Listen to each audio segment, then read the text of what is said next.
Thank you very much. It's great to be in San Diego, and very interesting and relevant conference for me to be presenting at. And it's also useful to be here at the solstice, so the idea of being on the other side of the world is a little bit less disorienting on this day. The project that I'm going to talk about is very much an unfolding or an ongoing project that I've been working on for over a year now.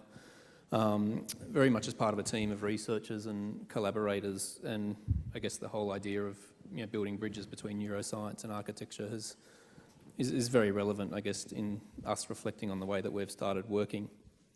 And so I'm here as the representative of a team of essentially 6 or 7 people who come from a range of different backgrounds.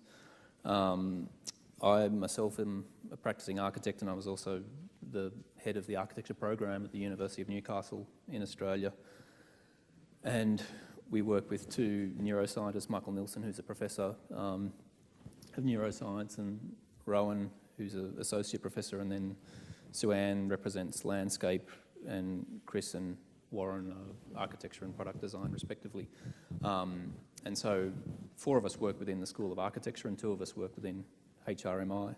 And I guess the point of departure for this project was when Michael Nilsson had visited a house that I'd designed for a client, and that client began speaking and they became speaking about architecture, and Michael became very clear, was very interested in architecture, and reached out to me in order to see if we would be interested in collaborating.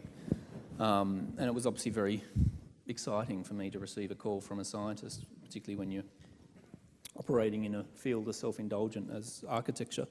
So we, I guess, started on this journey, and it's a bit of a shame that the 2 neuroscientist collaborators weren't able to, because of the logistics of getting to San Diego, couldn't come and join me, because they're much more eloquent and charismatic than I am, but they also can speak much more authoritatively about the neuroscience and how that's framing the way that we're thinking about this project. But my original background, my PhD was about surrealism, and I had this interest in psychological space and I guess the relationship between architecture and ideas of psychology and mood and emotion. And I also had this sort of background in analysis and space syntax and computation. And so all of those things kind of came together, and these are just, as well as my academic life, I was working in a practice, or I had owned this practice making houses like this, so these were some of the projects that I was kind of doing in the background, and I guess the commonality amongst all of these houses was that they were kind of looking at the idea of a house as a kind of environment and trying to blur the edges and to think about landscape and nature and connectivity and opportunities for, I guess, different ways of thinking about the edges of architecture. And then there's my own little house, which was its own kind of neurological experiment, which was basically looking at, I guess, how you might take a very small piece of land and turn it into an experiment of architectural space, but also thinking and I guess I'll rush through this a little bit, but I've also had this kind of interest in very archaic ways of representing architecture, and we did these kind of series of collaborations about drawing and doing projects like these, which deal with emotions such as, this project was about love, sorrow, abandonment, stress. And so there was this kind of continuity that ran through. And so when Michael contacted me, it was certainly at a period in my career where I was very interested to embrace I guess the ideas of neuroscience and had this kind of wanting to think more laterally about space. And I guess Michael came to the school at a time when we were looking to maybe shift our research focus a little bit away from the very theoretical research we've been doing and much more to a grounded and design-led, research-led type model. And we also had, I guess, collectively some views about the way that architecture and the creative fields might actually start to think of what they do as knowledge and how that might feed into a collaborative process. And so it started very much with I guess, conversations with neuroscience and neuroscience starting to talk to us about their interest in the built environment and their interest in architecture. And the HRMI facility, which is in Newcastle, is about 2 hours north.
Cheers. So HRMI have this very strong background in medical research, and it's sort of geographically distant to the university where I work, which is the University of Newcastle, because they're located or based in connection with a hospital, but they have a very strong research arm, which we've had limited collaboration with, but this sort of project through neuroscience really started to draw out some points of. And so their interest is very much in stroke recovery and stroke. And there's a very strong team of researchers there which are exploring a range of ways. And so Michael approached us to start to look at the way that we might think about the relationship between the built environment and stroke recovery. And we started researching, I guess, a little bit the work that had been done, and we certainly got into a lot of the names that have already been mentioned today, like Ulrich and other people who had looked at health and recovery. And I started to look more generally at just the history of that relationship between architecture and neuroscience, and particularly drew me to the work of a lot of ANFA's work, and particularly Eberhard's book, and starting to map how different people had managed this collaboration. But the sheer volume of the problem was the thing that kind of started to take over. So, I mean, in the United States alone, stroke costs more than $36 million a year in healthcare and lost productivity. And in the Australian context, there's a person every 10 minutes that suffers from a stroke. And so there is this kind of quite alarming, or this quite large health problem that has all sorts of economic and social ramifications. And it is, in its own way, very indiscriminate in that it doesn't necessarily target, the patterns for stroke are, very misaligned, and socioeconomic, all sorts of geographic elements, but there is no real kind of deciding element that makes you prone to a stroke attack. So we started to think about, what this might mean.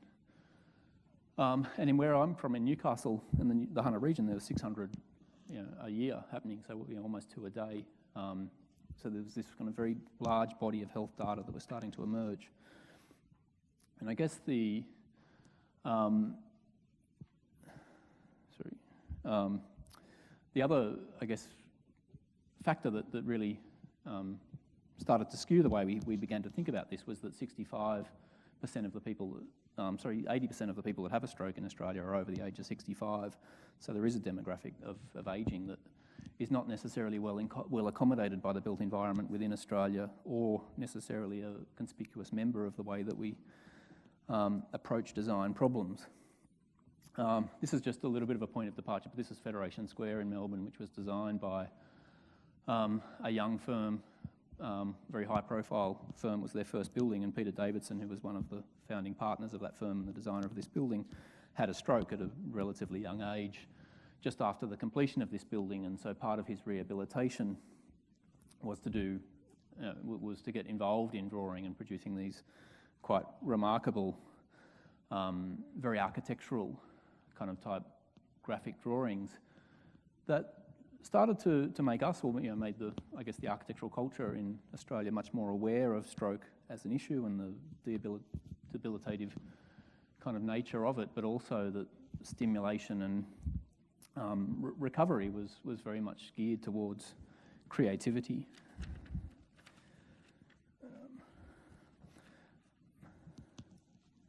And so I guess one of the things that started to structure our discussions, or our early discussions with the neuroscientists, was particularly how architecture might, or how neuroscience might feed into an architectural design process, and where those overlaps might start to occur, very similar to the way that Itai described it earlier, as this linear design process, with moments where I guess neuroscience might provide information or knowledge or guidance.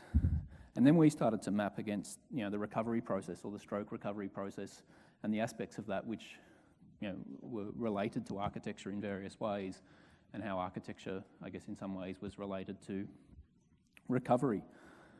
And I guess or sort of out of the general kind of aspect of that, we realised that the literature showed that views, proximity to a garden, access to light, colour, organisational layout, all of these kinds of things have a big impact in the nature of stroke recovery.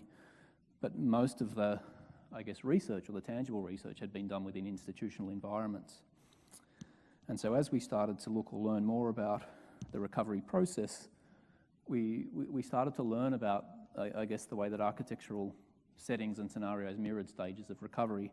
And the thing that I guess the neuroscientists all particularly led us to was the idea that a large amount of the recovery, so when someone presents with a stroke, they arrive at a hospital and are treated, and then there's this very long and quite painstaking process of recovery, which often involves, or at least in the Australian context, involves moving between different catered or tailor design institutions that can facilitate recovery through stimulation and, I guess, creating environments that are suited to the kind of activities that can aid and assist in stroke recovery. But there's always a point in that process which, in Australia, you go back to the residential environment where you came from, and that, I guess, is a very cathartic moment. And the vast majority of research had focused on, I guess, the institutional environment. And we had a lot less information about the residential environment. So we started to look at this and to collect information about what are the residential environments like, what information is available for people returning to these residential environments, what we as architects can look at and learn from the residential environments where this kind of recovery is happening, and also the nature of care, because having a stroke often requires a very different social situation for the partner. And recovery is also connected to care, and so that can be a very isolating process. I'll just gloss through this, and I'll just give you a very brief overview because I'm out of time. But the loose demographic study we did showed that many of the older people in Newcastle were living in the hilliest environments, in the low-dense environments, and particularly in environments where other older people were living. The more horizontal parts of the city, and this is, I guess the map of red is the density of old people. I think the little annotations dropped off the bottom. But that meant that they were essentially car dependent, that the kind of activities such as engagement with the city and parks and social activities was less, and hilliness leads to car dependency in its own way. So the questions that sort of framed our study were, which areas do older people tend to live in? What can we learn about the houses that patients return to, and their spatial or historical typologies that can aid recovery? What residential environments are most receptive to recovery, and what type of environments are receptive to caring? And so our project at the moment is an audit of the environments that stroke patients are living or are returning to, and the changes that are being made, if any, and what are, I guess, the relative strengths and weaknesses of residential environments in the relationship to caring. We also, I guess, had, in the process of this, discovered, and Chris, who's one of the partner collaborators on this project, has written his PhD about the social space of the street. And so we found that there was this kind of gradation in Australian housing away from things like the social space of the veranda. And so the age of your house tended to somehow reflect the kind of social engagement you have with the street, and the veranda was a space that facilitated all sorts of social activity and engagement. And so as Australian houses have evolved along more commercial lines, they've ended up, I guess, providing environments that are much more static and less suited to responsive or engagement sort of activity. I might just leave it there, if that's all right. Okay.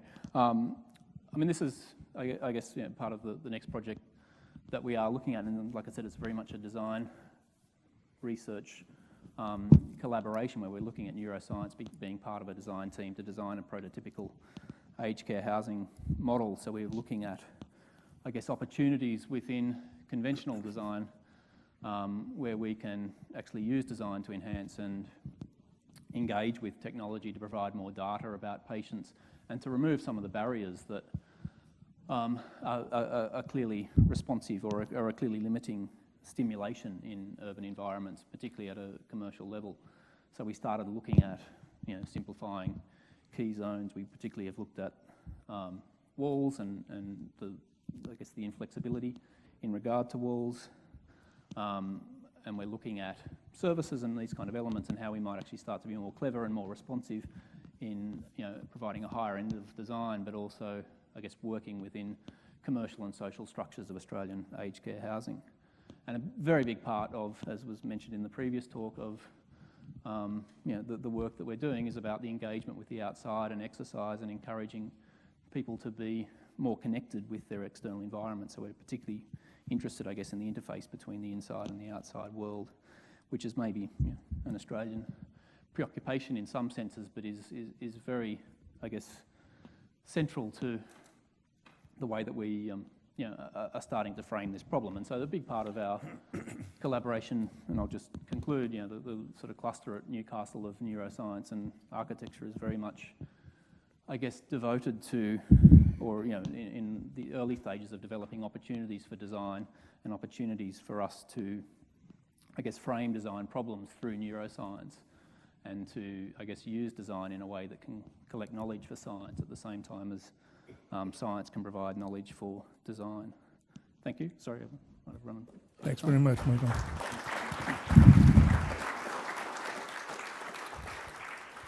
We do have time for a question.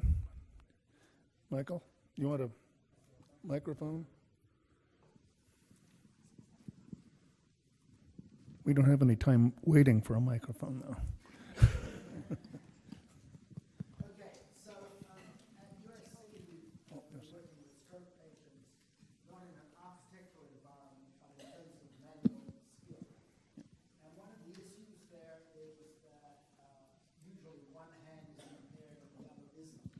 And we have to stop people from relying on the better hand if they're to get back the facilities. So I think you might add to your stock a sort of paradoxical idea of when do you want the architecture for the recovering stroke patient to offer difficulties that force them to the exercise that will speed their rehabilitation rather than accommodating their weaknesses and thus allowing them to adopt strategies that are suboptimal? I mean, I think it's a really good question, and it's, I guess, part of our work on this process is, has been understanding that the process of recovery in Australia seems quite formulaic, or is not necessarily, or is very much geared towards the limited availability of proper resources and these kinds of things. So optimal kind of care, which I guess can happen in institutional environments, tends to, like you say, it tends to look towards what is the ideal recovery. And I think challenging, or I'm certainly been made aware that that activities which challenge or actually are maybe lopsided or actually promote activities that are not typically known or like, I guess, stimulating new adventures within the life of everyday stroke patients. Right, you might, for example, actually put some steps up and down to obstruct an otherwise level hall to force exercise of stepping behaviour. Well, we looked at door handles and different ways that different activities and door handles that turn the wrong way or that don't necessarily behave that way. But certainly a really We have good comment. one more question up in the, Yes, hi. My name is Mary Price. I'm a professor at the University of Oklahoma, and I was interested in two things you said. One, you mentioned the preoccupation with the relationship between the inside and the outside in Australia, which I wasn't aware of, but which I'm very interested in because of several architects who've explored that in the U.S. And the other was, I was intrigued by your images of love, sorrow, abandonment, and stress, and I was wondering if those were graphic images or whether they were designs for houses that were meant to induce those feelings. Yeah, they were designs for competitions mainly that were meant to explore those feelings rather than induce them. But there was a crying room and various spaces that embody kind of emotional states. But I won't go into that too much. But I guess in Australia, there is this very strong connection with the outside, and that is reflected in the housing or the kind of dream of housing. But there's also this very strong, like you probably have in California, thermal scenario that goes with that. So an emphasis on glass and these kinds of things can also be quite destructive in terms of, west-facing glass at the wrong time of day makes internal living environments almost uninhabitable. But I think a very big part of the Australian psyche is being outside, and that tends to continue right through until being older, right up until the end of your life. And particularly where in Newcastle, which has a fairly moderate, temperate climate, I'm not exactly sure of the statistics because the ones for America were shown in the previous slide, but I think a lot of Australians gravitate towards external space naturally. And there is certainly an architecture that reflects that, but I'm not sure of the actual statistics or whether any research has been done specifically into that. But I know in the housing market it's very much about providing external spaces. okay, thank you very much. We're going to move on to the next session right away, and would like to know whether Dr. Nanda's here, yeah?